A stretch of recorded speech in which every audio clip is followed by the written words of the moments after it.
আপনারা সকলে কেমন আছেন?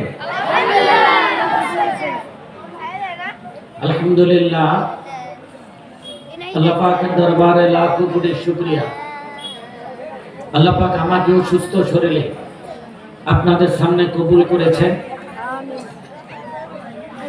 আমরা সকলেই সেই মহান আল্লাহর দরবারে আরেকবার আমার সাথে শুকরিয়া বলি আলহামদুলিল্লাহ। যে সকল যুবক ভাইয়েরা রাস্তা দিয়ে ঘুরে বেড়াচ্ছি, কেন ভাইজান আমরা রাস্তা দিয়ে ঘুরবো? আমরা তো এসেছি আজকে কোরআনুল কারীমের আলোচনা শোনার জন্য।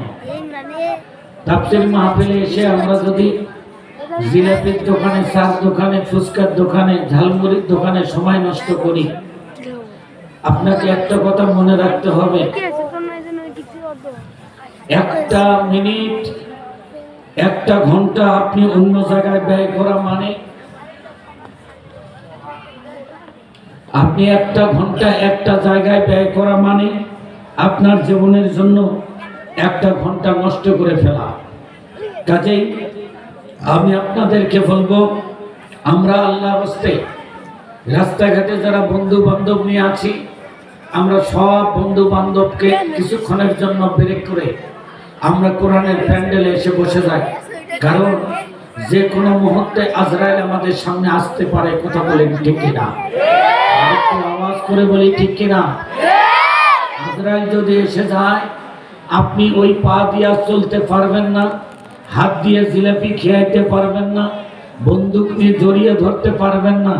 তার মানে বোঝা যাচ্ছে যে আমরা কোরআনের প্যান্ডেল ছাড়া বাইরে থাকলেই আজরাইল যদি বাহিরে আসি আপনার জানটা কবজ করে। একটা হিন্দু ভাই যদি শোনে কোথায় মারা গেছে, কয় ওই যে মেলাবাড়ির মধ্যে ঝালমুড়ি খাইতে মারা গেছে, হিন্দু ভাইটাও কইবে ওর কপাল খারাপ। কথা বলেন ঠিক কিনা? আর যদি কোরআনের প্যান্ডেলে আমাদের মৃত্যু হয়, একটা হিন্দু ভাই যদি শোনে কোথায় মারা গেছে, কয় কোরআনের প্যান্ডেলে কোরআনের আলোচনা শুনতে মারা গেছে, হিন্দু ভাইটাও বলবে ও মানুষটা জান্নাতি, ওর কপাল ভালো। কথা জোরে কোন ঠিক কিনা?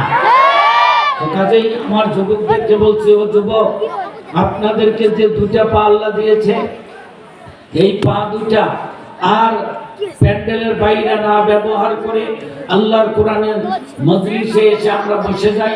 আল্লাহ পাক আমাদের সবাইকে কবুল করুক। আরেকবার জবান খুলে বলি আমিন। আলহামদুলিল্লাহ, আলহামদুলিল্লাহ, নাহমাদুহু ওয়া নুসাল্লি আলা রাসূলিহিল কারীম। أما بعد فقد قال الله تعالى في كلامه المجيد وفرقانه الحميد। সকলে ঠোঁট দুটো দোলায়া দোলায়া পাঠ করি আউযু বিল্লাহি মিনাশ শাইতানির রাজীম। বিসমিল্লাহির রহমানির